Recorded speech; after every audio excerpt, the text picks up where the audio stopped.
Money and finance. The lifelong debate most of us can never seem to win.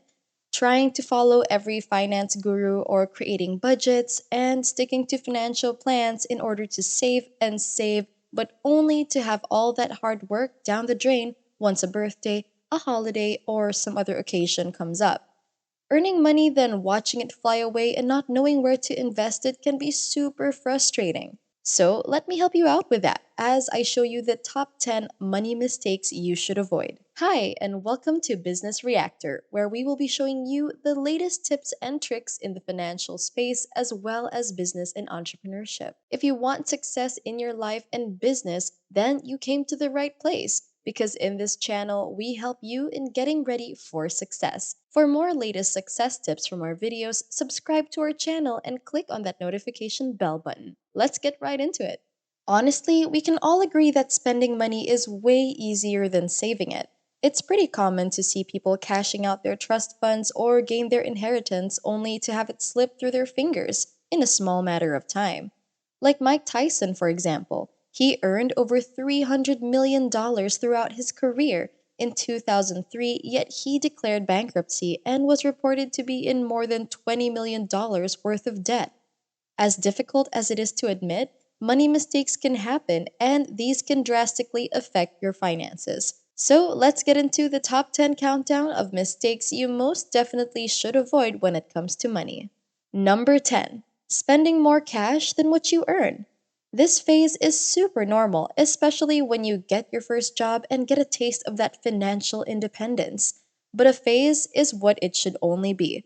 Buying that computer setup you always wanted, or those things your parents never let you have growing up, may seem appealing. But the issue here is that if the budget negligence continues, you'll live a paycheck to paycheck life if your income can't cover the costs. Lifestyle inflation is also another thing that can severely affect your finances, meaning when there's an increase in earning, you'll get an increase in your living expenses. Like that saying, more money, more problems. Just because you got a bigger paycheck doesn't necessarily mean that you have to live a bigger and lavish lifestyle. However, the majority of people feel that they should reward themselves once they get paid. However, this cash received should be directed into lengthening or long term wealth with investments and asset acquisition. The biggest reason, most likely, that people spend beyond their means is due to social impressions. Because of low self esteem and without these material goods, they feel inadequate compared to others. That's a toxic mindset, though. As Dave Ramsey says, we buy things we don't need with money we don't have to impress people we don't like. Guilty of doing this? That's fine. We're not perfect. But once you learn to delay gratification and forget about impressing people, you'll then be able to grow financially. Plus, social media totally doesn't help since it causes people to spend huge sums of money trying to hop onto that flex culture, a movement where young people try to prove naysayers wrong by purchasing designer things to show that they've quote unquote made it.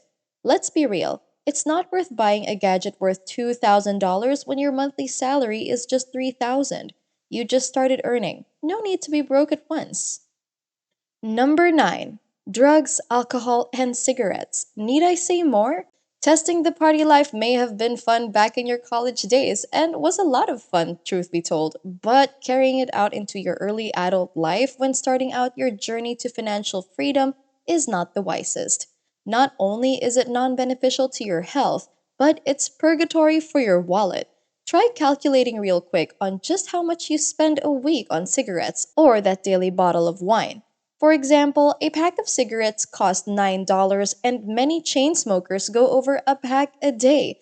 This amounts to $63 a week or more than $3,000 a year. That amount could have covered the property taxes on your home or a 2 week vacation. Unfortunately, people with this addiction tend to lose that priority, and many fall into this habit due to external environmental factors like peer pressure. So, do it as a favor to your future self and slowly start avoiding this type of spending.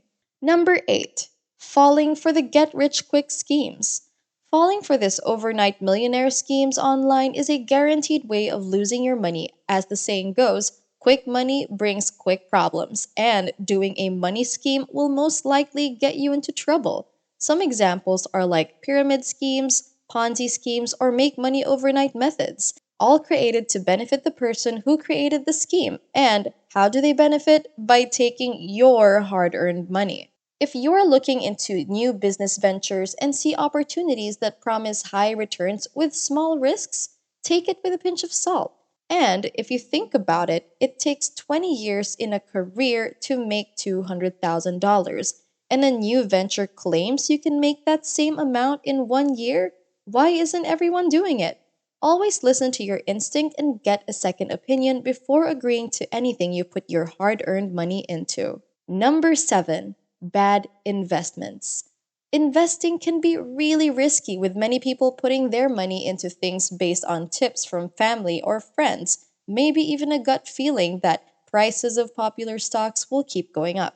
A common asset people believe to have high return these days is real estate, thinking that once they own an investment property that they'll be financially set for life, getting their ROI in a flash with monthly rent rolling into their pockets. Unfortunately, that isn't quite the reality some would hope for. You might face some unruly or unparticipative tenants with late payments or appliances breaking. Like all types of investments, there is risk involved, like property value depreciating. The key to making their assets produce a reliable stream of income is to obtain the right knowledge about a specific market or product before placing their savings into this adventure.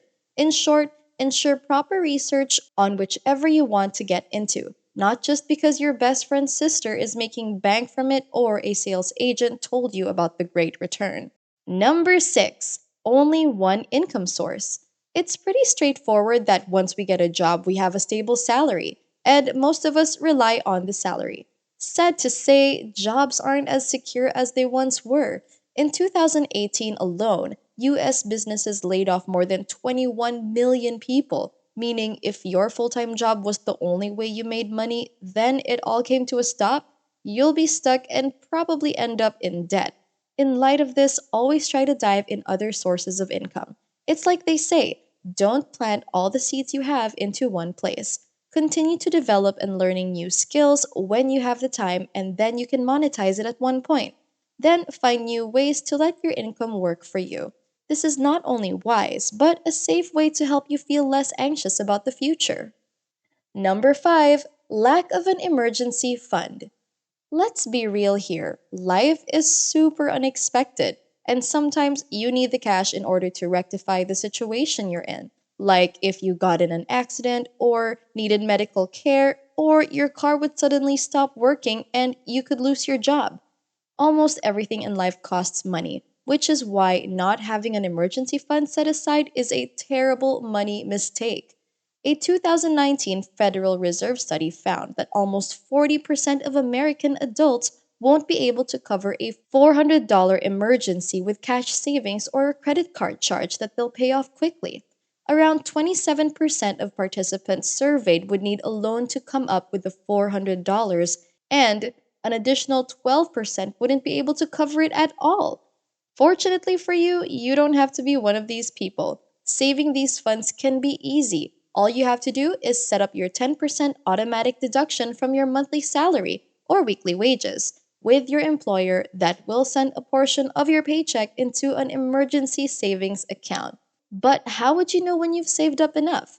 Well, most financial gurus recommend you to accumulate 6 months worth of living expenses. But if you want to be extra cautious, then 1 year's worth would save you a whole lot of inconvenience. After hearing all that, I hope you're finding the video interesting so far. If you do, don't forget to leave a like and comment down below your thoughts. We'd love to hear them. Number four, spendthrift on credit. Many people use credit cards since they can be a convenient tool for making purchases and getting rewards. But for others, it can be a one-way ticket to a debt hole. Credit cards, for some who rely on them heavily, can ruin you financially. Spending what seems like money that you have promotes impulse buying, giving you the mentality that you can afford anything and everything all with an easy swipe. If you can find yourself uncontrollably spending on credit, form the habit of paying with cash instead. Since when you pay by cash, you are physically handing over money, experiencing the lessening load in your wallet. making you feel that financial impact of your purchase much, much more. Number three, fear of financial risks.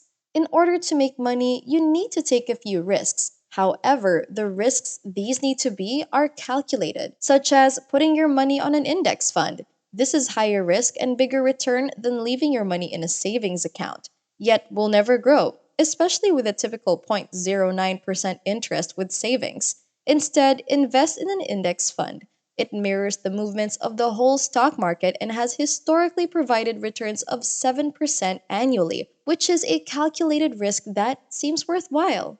Number two, one bank account and one only. Having only a single bank account is playing it too safe for a few reasons.